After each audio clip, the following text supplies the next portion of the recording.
know you're a superstar. A supernova shining, you can see from super far. And they ain't ready, know you're about to hit the throttle. Le monde se divise en deux catégories. Ceux qui doivent choisir entre le PSG, Liverpool ou le Real pour jouer à la PlayStation, et ceux qui doivent choisir entre le PSG, Liverpool ou le Real pour signer leur prochain contrat. Toi, tu joues à la PlayStation. Le choc de la 5e journée de Ligue 1, c'est Saint-Étienne-Rennes. Une affiche qui sentait le ventre mou et les 0-0 il y a encore quelques années. Mais cette saison, fini de rigoler. Le ventre mou s'est mis au crossfit et les deux équipes affichent clairement leurs ambitions, enchaînent les bonnes performances et se disputent la place de leader. Mais pour combien de temps encore? C'est la question du vendredi pour la team de YouFoot. Et les deux astéroïdes là qui vont rentrer en collision, tu as envie de voir qui va plus s'exposer que l'autre. Oui, c'est sérieux et la réponse, elle est agréable parce qu'elle est dans le travail en fait. Moi je trouve que c'est deux des meilleures équipes qu'on ait vues cette saison. Le Stade Rennais, on l'avait dit, équipe complète. Offensivement, serait intéressant. Défensivement, c'est solide.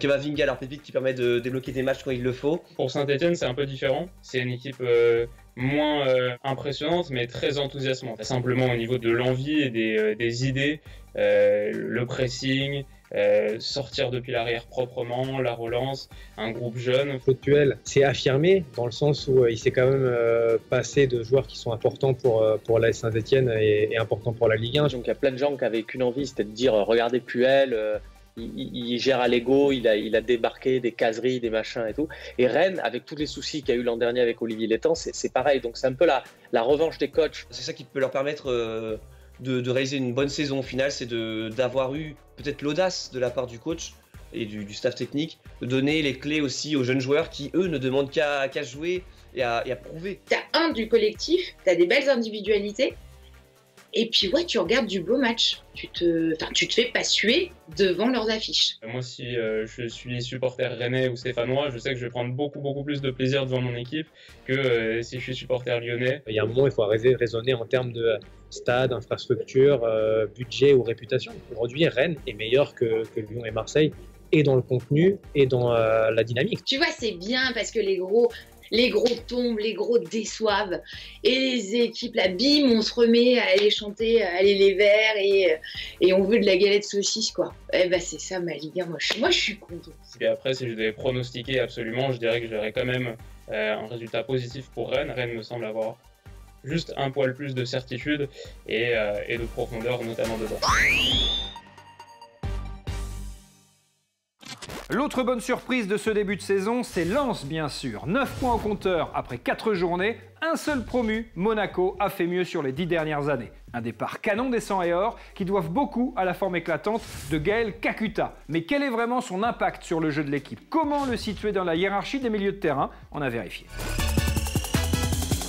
Comparé au cadre de sa catégorie, Gaël Kakuta est le joueur qui touche le moins de ballons. 50 par match en moyenne contre 53 pour Payet, 57 pour Kamavinga et 124 pour Marco Verratti, qui parle aussi beaucoup plus avec l'arbitre. Kakuta est aussi celui qui effectue le moins de passes, 28 en moyenne seulement, contre 36 pour Payet, 46 pour Kamavinga et 105 pour Verratti, qui parle toujours beaucoup plus avec l'arbitre. Mais l'ancien Amiénois évolue dans une équipe à la possession de balle très faible. Son influence sur le jeu est donc considérable, elle a même été grandissante au fil des matchs. 33 ballons touchés sur la première rencontre, puis 36, 55 et enfin 78 samedi dernier contre Bordeaux. Le tout avec 72% de passes réussies en moyenne et 3 buts inscrits à chaque fois sur penalty. Conclusion, après 12 clubs et 6 pays en 11 ans, Gaël Kakuta a donc enfin trouvé une équipe où donner la pleine mesure de son talent. Lens, le club de ses débuts, qu'il n'aurait peut-être jamais dû quitter. Pour un attaquant, les occasions passent, mais les célébrations restent, surtout quand on n'a pas la chance de scorer tous les week-ends. C'est pourquoi Majid Waris a bien étudié la question et y apporte un soin tout particulier. Le Strasbourgeois s'en explique dans My Celebration. Can you do it again? Yeah, we just... Like Wakanda? Yeah, exactly, yeah. I've seen a lot of crazy celebrations, especially in the African Cup of Nations.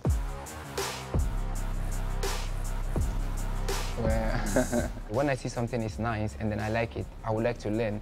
I don't say, this is the best, I will take the best and then leave. So I will learn it, and then I'll be looking to find something to compare to it, and then learn again. You will see and say, ah, this is nice. And then the next minute, you will see this is crazy. So it's very funny to just choose one. Before games, I always imagine myself scoring. I'll just put it in my mind that when I score, I dance. I have a lot of different celebration always all the time. As we do a lot of something like this, you know, this is like the Black Panther. I see a lot of players doing it. I think it's just something very nice. The difficult thing is that when you score, it's not finished. You are working very hard to finish the game with a winning, with a winning mentality. Because the thing is, when you score a goal and then you lose, then the mood affects the whole team. I prefer we win a lot of games and then hopefully take any chance opportunity that I get.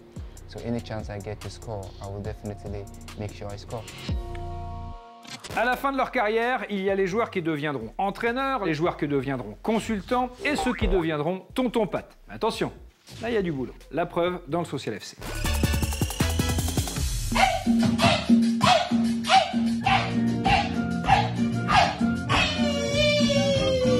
Test de QI, boys band et célébration, c'est parti pour le Social FC. Quelle heure est-il?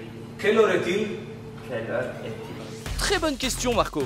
Pour le nouveau pirate brestois Philippe Otto, c'est l'heure des présentations. Bonjour à tous, Romain Philippe Otto, nouveau joueur du Stade brestois. Pour le génie Kerrer, c'est l'heure d'un test de QI made in Choupeau. Pour le médecin Cheikh Sabali, franchement, on sait pas trop quelle heure il est. Bah, Andrel, déjà de retour sur les terrains? Promis mon Dilama, c'était la dernière. Y a pas à dire, la Ligue 1 s'est bien starifiée depuis quelques années. À Montpellier, les entraînements sont filmés comme des séries Netflix. Waouh, c'est beau, glou glou glou glou glou, sans sauce. À Nice, le week-end c'est football et la semaine c'est boys band avec les Bad Direction.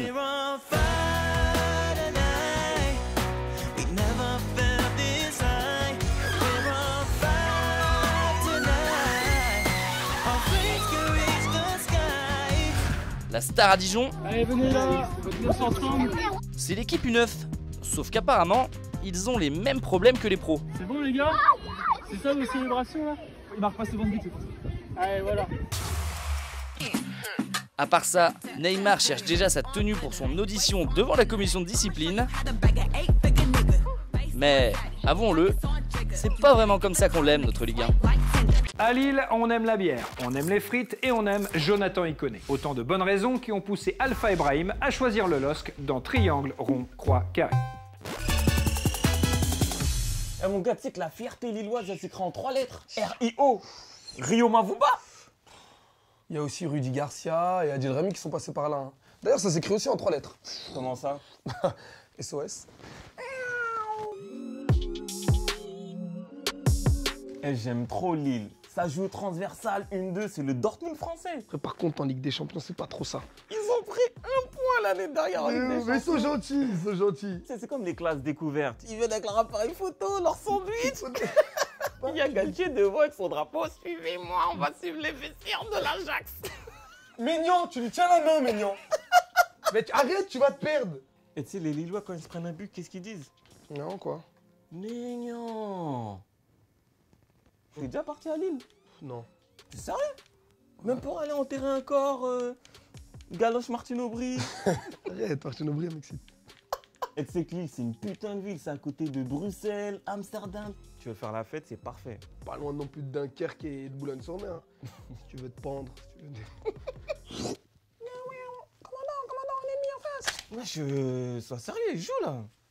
Commandant, on est mort. Cette année, je te jure, ils peuvent faire du sale. Ils ont un putain d'effectif. Quand j'entends Renato Sanchez, ça fait plus chanteur reggaeton, tu vois. D'ailleurs, le speaker, quand il l'annonce, gros, c'est... Et tout de suite, sur un air de salsa, Renato Sanchez. Je la vie de ma mère, je l'ai vu faire des étirements comme ça.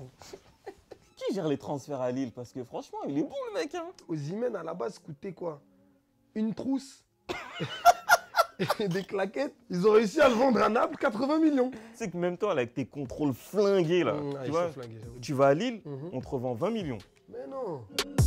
Ah, le Martin. Ouais, je peux pas te parler, Lila. Ah non, on passe à Lille, là, dans pas longtemps. Ouais, allez, bisous, kiss, fricadelle. Hein. Tous les buts, toutes les plus belles actions et tous les résumés des matchs, c'est sur l'appli Free Ligue 1 UberX. C'est mieux que YouTube, c'est presque mieux que YouPorn, ça s'appelle YouFoot et ça revient lundi.